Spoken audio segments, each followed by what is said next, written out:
Hi, good morning, everybody. I hope you're having a great week. Thank you so much for joining us this morning for, I think, Jobtrain HoW Talent session number 15.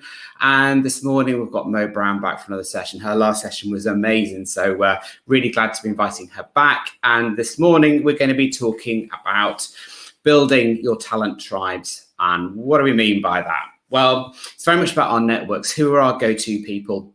Both within our organizations and our world of TA and recruitment, but also outside of it as well. Who do we go to for support? Who do we go to for advice? All these types of things. So Mo's going to explain everything this morning. But if you have any questions at all, then please do stick them in the Ask a Question section down here or in the chat stream for that matter as well. We will follow up as well with a bit of a summary after today's session. And do please check back for our future sessions as well. I am going to going on holiday next week, which we're really excited about. So we're taking a little break next week, but we'll be back the week after with Dave Alstow again from Creed Comms.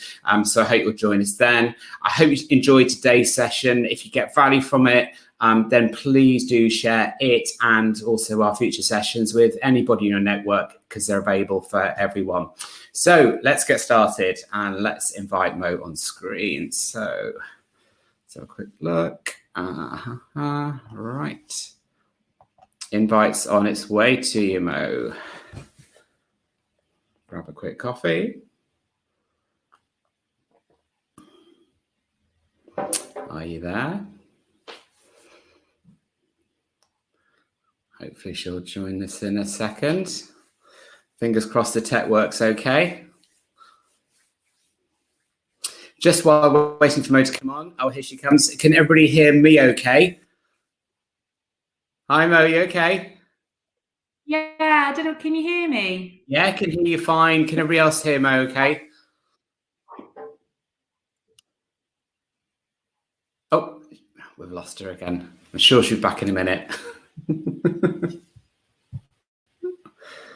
There we go. I don't know what's happening. Welcome back again.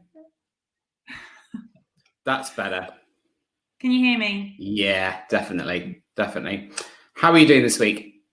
I'm all right, thank you. It's good.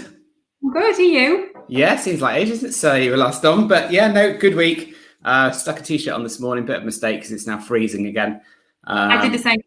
I'm at home, so I ran up and got changed. So Mo, for people that perhaps haven't met you before that are on this session this morning, maybe could you introduce yourself briefly and also what we're going to talk about this morning? Yeah, so I'm Maureen Brown. I have my own business, Sullivan Brown. Oh, I think Mo, you frozen on us. Partners. Oh. We are first and foremost HR recruiters. That's what I've done since 1997. Oh, can you hear me? You're just freezing a little bit. Keep going. The freeze a little bit, yeah. But also delivered quite a few in-house projects for clients, implementing their applicant tracking systems, reviewing their recruitment processes. So essentially, I sit in both worlds, in-house and agency recruitment, which I think gives me quite an interesting perspective of how things work for candidates and hiring managers and most stakeholders, really. Yeah, definitely. And I guess you're right in the thick of it at the moment because of the nature of the work that you do, working with HR and TA professionals, a lot of those that are looking for work and some that are hiring. You're probably experiencing firsthand some of the pressures, some of the anxieties, and probably learning a lot about candidate experience, what's going right, what's going wrong, that kind of thing. I can see you nodding. Absolutely. And I think at the moment, because of the situation, I am nodding. Can you hear me now? Yeah, I can hear you. It's the joys of the internet today, isn't it? But I think, at the moment, the way I'm describing the job market is it's just noisy. It's a bit of a melee. It's a bit noisy. Candidates are finding it really difficult. Clients are also finding it really difficult because of the volumes of applications and trying to see the wood for the trees. There's an element of, it's easier to fill vacancies because of candidate supply, but managing those applications is hard, given the volumes and given the experience that people expect, which is what we spoke about in the last session. So yeah, I think, this session is really about how important it is to take a step back from that noise, from that melee of everything that's going on around us, and actually position ourselves well as talent acquisition professionals for the future. Because if we don't, we're going to miss the boat, really. And take that opportunity. Yeah, so that was a key question, wasn't it? Do we build or do we slide? Sliding is quite easy, can feel quite fun sometimes. Building perhaps is a little bit harder. But we'll talk about that. And I know you've kindly given me a slide. So what I'm going to do is I'm going to share that with you, and then we'll get started. So let's have a quick look. Okay. Right. So this all came out of this slide. So you need to bear with me a little bit. I was kind of throwing my ideas down.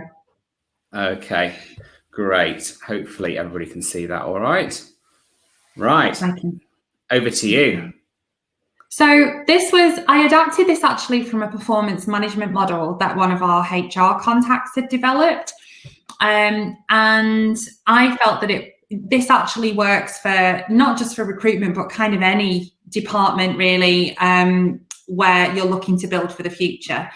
And I think, there's lots of articles around at the moment in the recruitment world, about the talent acquisition world, about what we do now. Do we just take advantage of the fact that recruitment can be maybe a bit easier because there's large candidate supply? Essentially, do we slide back to when candidate supply was plentiful and just become a little bit complacent and fill jobs? Or do we build for the future? And my feeling on it is we should be building for the future, whether we're internal or external, because the candidate supply isn't going to be like this forever. And actually, the more that we just take advantage of that candidate supply and fill jobs, the more transactional we position ourselves as being. And I don't think anybody really wants to be a transactional recruiter, whether you're in the agency world or the in-house world. That's not where we add value. So I was kind of thinking, do we as recruiters, as talent acquisition professionals, know what value we're looking to add to our organisations and what value they want? Do we know where our knowledge gaps are, and do we know how to fill them? Were the three questions that I was really looking to answer. So I put this together thinking that for me, it would be very easy to go through what I call the candidate to colleague journey, from requisition to taking a job to market, interviewing and everything else. It's easy to go through that process on this call, but actually I thought we should be looking much bigger picture and looking at our strategy and how we think we can add value at the moment. So I put this together.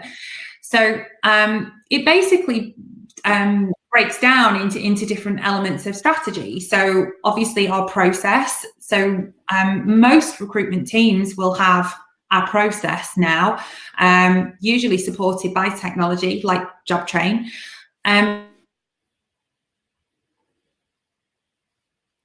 Oh, I think you've frozen on us a little bit. You're back again. We just missed the last bit of what you said there. Still fit for purpose in what is essentially. Can you hear me? We're struggling a little bit. Do you think you could just start again with you talked about tech. Could you go from that point? Yeah. So what I was saying is I think a lot of teams have put work into building their tech, building their processes, doing their process flows. But actually, we've never seen a change of work like we're seeing now. And are those processes still relevant? Are they still effective for what we need now? For example, can they cope with the volume of candidate interest that we're getting? So the process obviously needs to be revisited. Then on the other side of that diagram, in the blue, you've got your agreed objectives. So are the objectives of the recruitment team, of the talent acquisition function, still in line with what the business requires at this time? So, are we still working to the same objectives, or have those business objectives changed beyond all recognition now? And actually, we need to either make a short to mid-term change or a longer-term change to what we're doing. And I've had some good examples of where I've seen challenges with that over the last week, actually coming through. Okay. For example, I was speaking to a client yesterday who has had a role vacant now for about 2 months, and the recruitment team are liaising with agencies that they're out there trying to fill it themselves. in order to deliver that, they've now had to bring in a day rate consultant because they're not filling it. So the objectives of the hiring manager and the recruitment team are at odds there at the moment. And that's because things have changed, but the recruitment processes haven't changed. So are we up to date with what our hiring managers really need? And are we agile enough, taking us back to process to make sure that we're making the right changes? And do we have the right knowledge to be able to do that? Or are we still trying to do what we've always done, despite the fact that that's not just losing you a little bit here for the business now. Oh, no, you're still there. Yeah. Oh, we got some internet gremlins this morning, haven't we? But we'll stick with it. We'll stick with it. So I've got as sort of far as agile. What I'm seeing here is this. I mean, we look at brilliant process. You look at agreed objectives, and stakeholders is standing out very clearly to me. And obviously, we're typically talking about internal stakeholders here, aren't we? And there could be quite a number of those. Yeah, we are, but also external as well. I think, we're not being good recruitment professionals if we're not taking into account the views of our leavers and our candidates as well. So there are external stakeholders to speak to there who will have valuable insight into what we should be doing and what we're getting right and what we're not getting right. And all of those stakeholders are extremely vocal on social media at the moment. So we need to be looking across them all. But definitely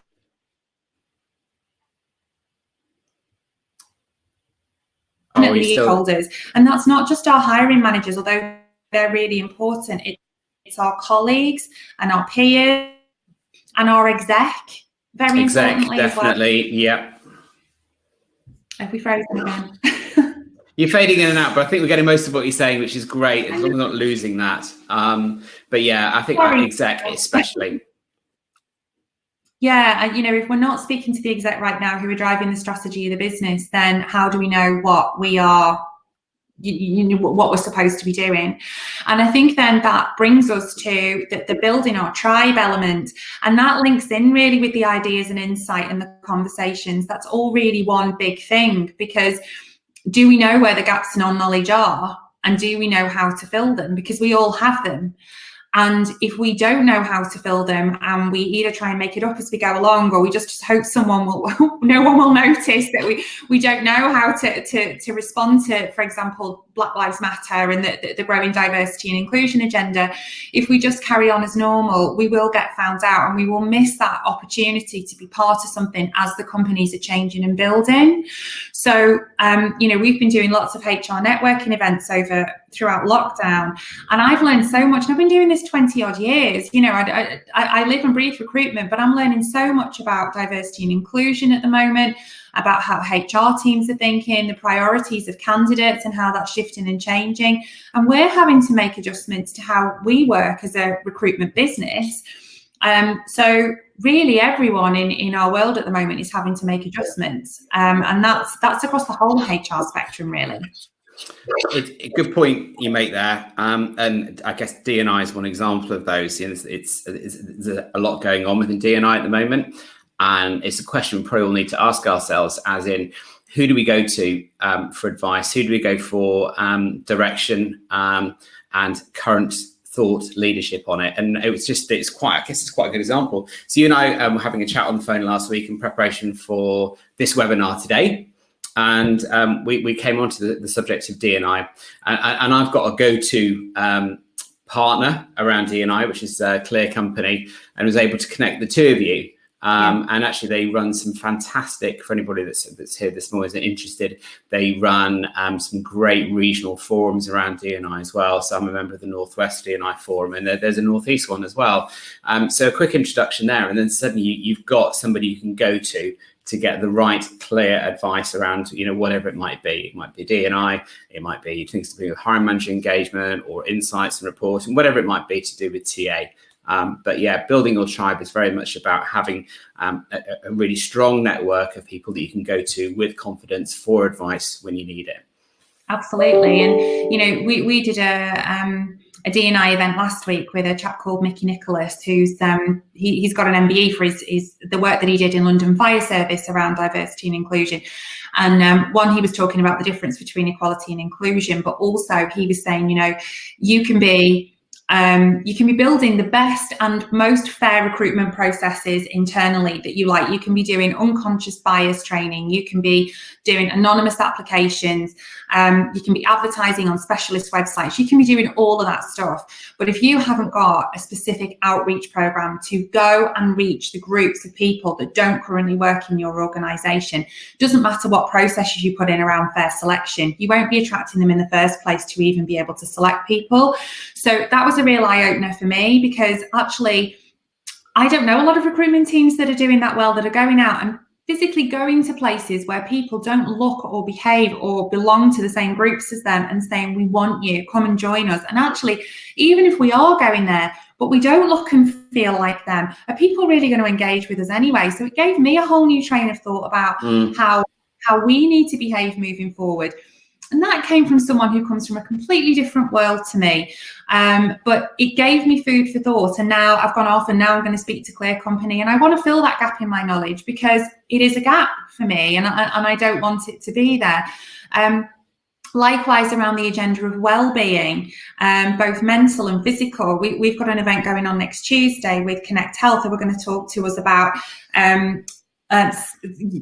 spinal health, musculoskeletal health, or something it's called, because we're all working from home and we're sitting on dining room chairs. And actually, you know, as employers, we have a duty of care. As HR professionals, we have a duty of care to make sure that people aren't struggling in that way.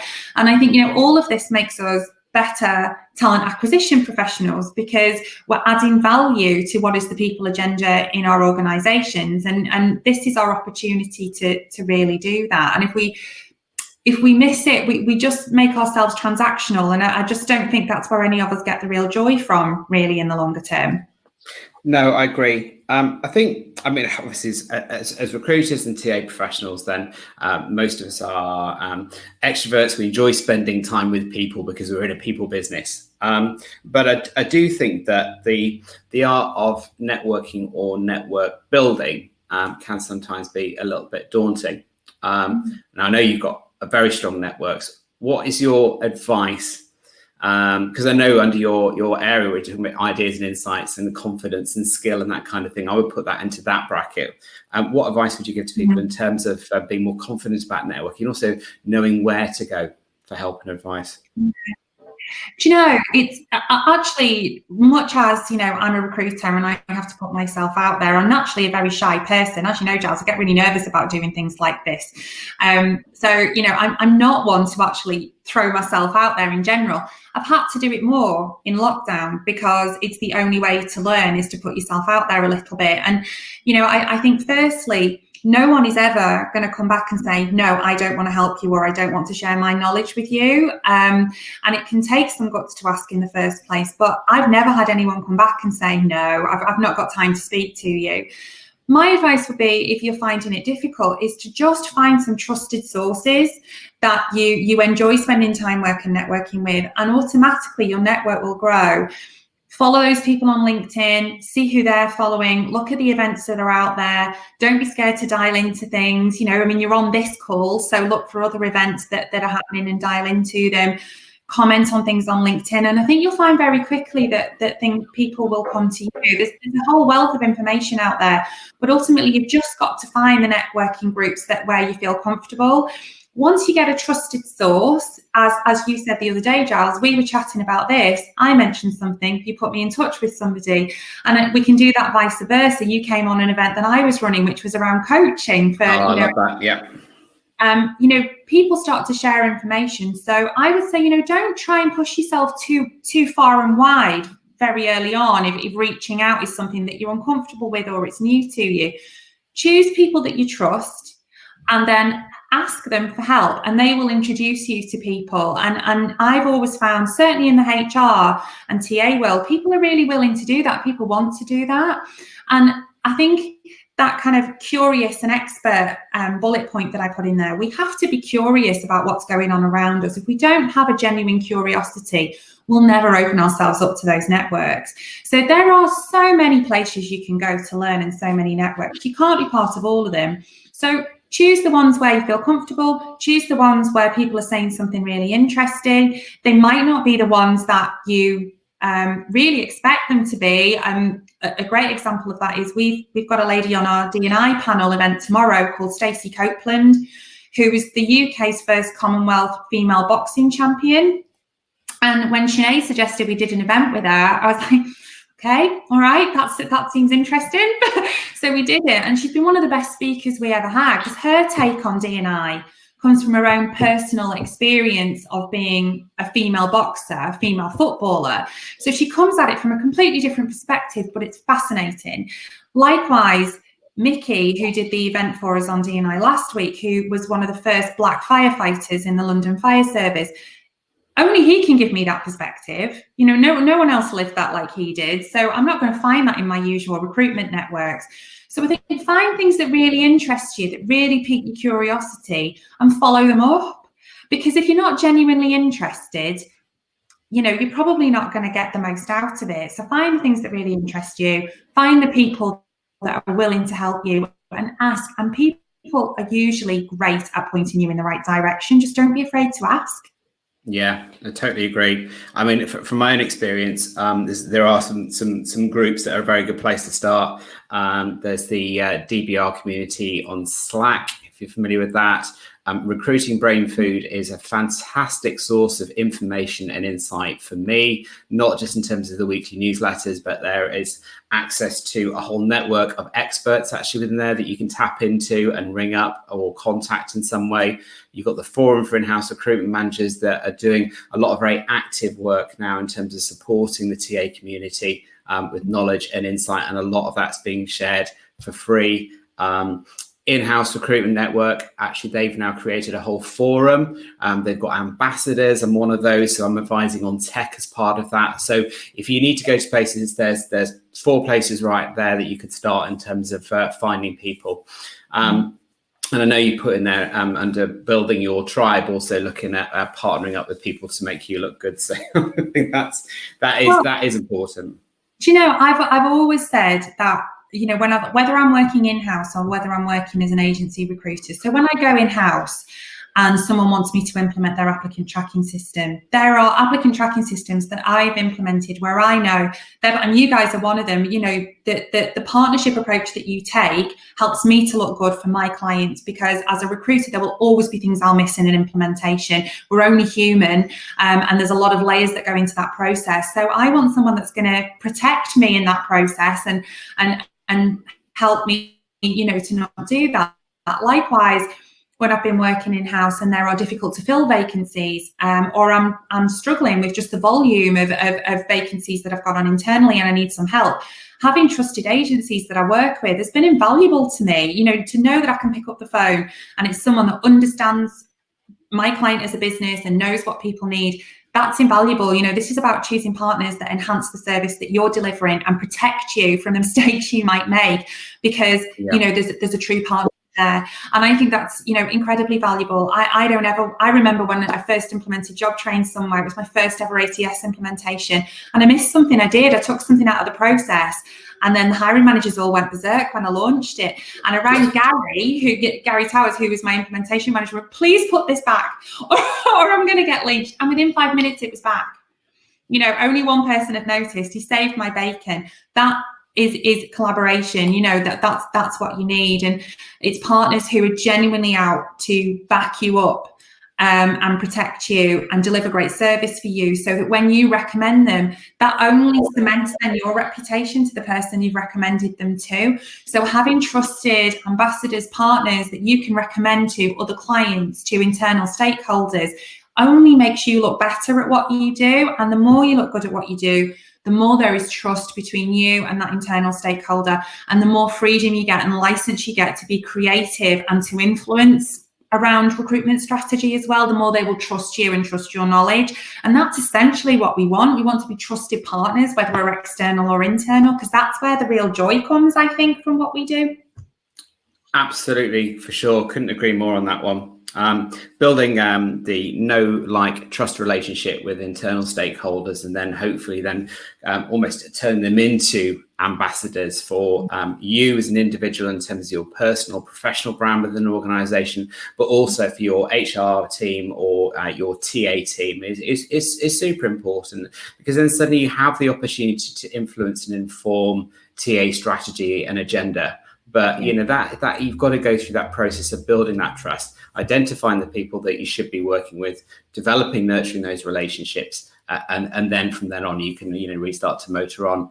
And I do think sometimes it frustrates me that sometimes recruitment is seen as almost like a transactional function or a cost center in some way, and it's absolutely not. But we've got to take a step forward in that sense to show ourselves as being innovators, as having strong networks, having wealth of knowledge, and that's on us. It really is, and I think that's a step change that a lot of us can make going forward.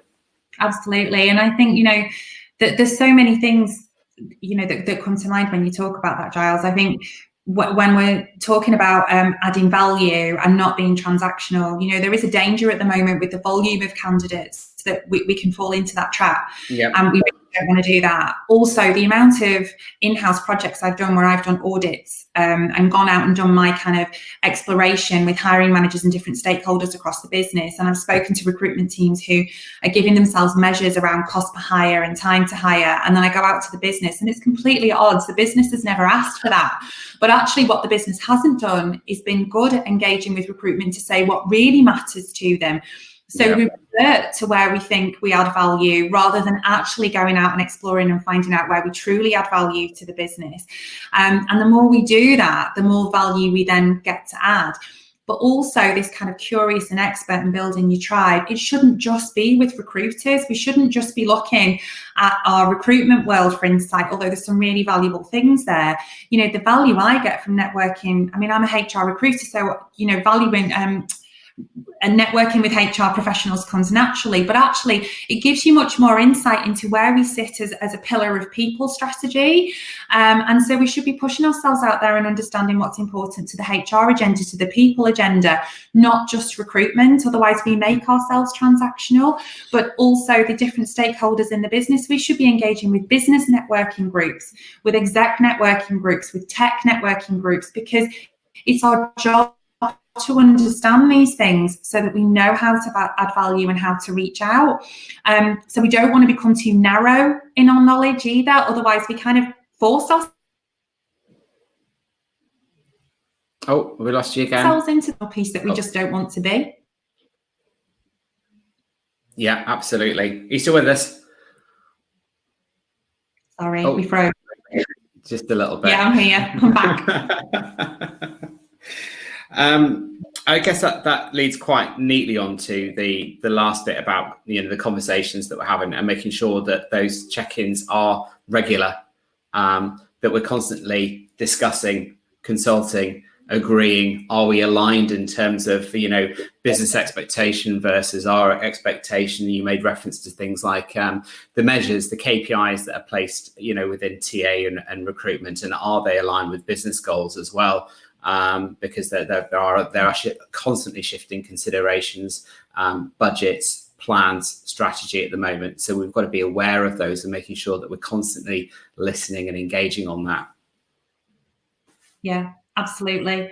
I think when you look at the agreed objectives, this did come from a performance management model, and the clear and near-term objectives are absolutely where the world of HR is going now. Regular conversations, near-term objectives, because setting anything longer term than that is just very difficult to monitor and difficult to deliver against. Yeah. So, and those internal conversations, especially now where things are changing at such a pace, we need to be on top of what's happening in the businesses. But I've always been a big believer when I'm working in-house that we should be at those, we should be with the HR business partners at those meetings. We should be sitting in departmental meetings. We should be understanding the bigger picture of what's happening in the business and making sure that our strategy is agile enough and based on those conversations to deliver for the business and add the most value. So, but right now, I don't think there's ever been a greater time for more conversations, and that doesn't just mean internally as well. That means keeping pace with what's happening in our broader market, and definitely with candidates as well, because candidates are expecting that now, you know, and if we're trying to be proactive recruiters and we're reaching out to candidates, for example, and headhunting for roles, we then have to keep that conversation going. We owe it to our EVP, to our employer brand, and also to the candidate to be able to do that. And unfortunately, I'm hearing that that's happening. A lot of people are reaching out and then it's not being followed up. And this is all due just to volumes. This is not due to anyone not wanting to give great candidate experience. It's just volume of work and volume of candidates. So, you know, we've got to be having these conversations with everybody. Otherwise, you know, we lose touch of what's happening around us from all sides, really. Definitely. Couldn't agree more. This model is fantastic. I love it. And if it's okay with you, what we'll do is we'll share it out to everybody following this. It's been a couple of times. Sadly, we've lost you a little bit, but I'm ever so grateful for you coming on this morning, sharing your time, sharing your expertise, and some really valuable pointers and advice for how we can move ourselves on, but also move sort of TA and recruitment on generally as an agenda in terms of our profile, our knowledge base within the organisations in which we operate. So thank you for that. No, thanks for having me. And I think, Giles, you know, you're great at connecting people. I love connecting people. So if anyone wants to start somewhere, then reach out to us and we'll happily help, I think. Oh, absolutely. We love a good chat, don't we? But yeah, always happy to facilitate. And for everybody this morning, thank you so much for joining us. We hope you got value from the session. There's you can go back and review Mo's previous session as well, plus the ones we've got coming in the future. So as I said, I'm taking a week off next week. We'll be back with Dave from Crecoms a week on Wednesday to talk about buying tech with confidence. I'll look forward to seeing you there. And until then, have a great week and thank you. Thank you, Mo. Bye. Bye.